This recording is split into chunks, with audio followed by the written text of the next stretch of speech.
por eso, güey,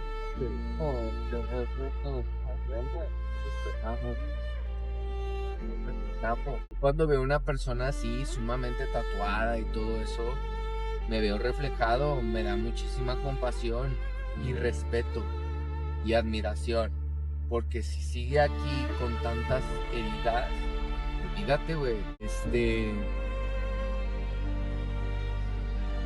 Una persona así tan herida, güey, a veces la virtud o la gracia o el don o el logro es ya estar aquí, güey, mantenerte a flote. No te preocupes, tarde o temprano vas a recuperar fuerzas para volver a nadar hacia adentro, para encontrarte, para que sepas quién eres, que distingas quién eres.